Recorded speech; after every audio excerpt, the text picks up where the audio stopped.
Definitely a sad story. A lot of it can be summed up in what you see back here. Look, you come to the beach and the water is flat. The surface of the water is always flat. But what lies underneath is a very different terrain, and that led to this tragic ending. All of the rescue boats, the divers, the EMTs, firefighters, and police officers show how serious this situation was. The words of an eyewitness underscores the severity. I feel so sad and depressed when I see that. It's sad. It's sad. Very sad.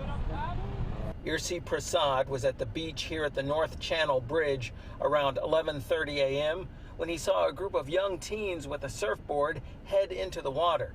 This is a kiteboard surfing launch area used by experienced boarders. Witnesses say they know that posted warning signs banning swimming are serious. The group of teens didn't heed the signs, according to witnesses. There are 5 of them. 2 of them wasn't there. When she come out, 2 of them wasn't there. 2 of the 5 swimmers disappeared, the eyewitness said. 911 was called, and this was the result.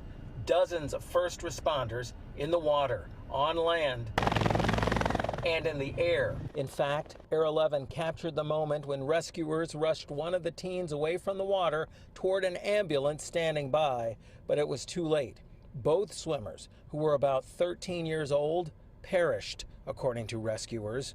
What went wrong? It's actually shallow for about 20 feet out from shore. Then there's a deep drop-off that's very dangerous, especially when the tide is going out, according to people who come here regularly. Channel's right there, so if you're walking into it and it drops off, as the tide's going out, it's gonna suck. There's an undertow that'll pull you. Yeah. It'll pull you underneath. Locals call that rip current circling water. The water sometimes circle around and it could suck any object that passes across. And you've seen that happen before? Yeah. Witnesses say that's what happened in this case. So the water was circling, and the children dropped off, and they went down. They went down, he said.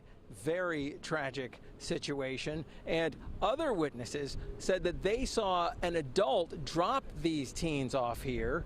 They're too young to drive, and that means that person behind the wheel was aware that these teens were possibly skipping school and were going to be in the water in a place where it's posted to stay out. Does that person bear responsibility? Witnesses say the person does.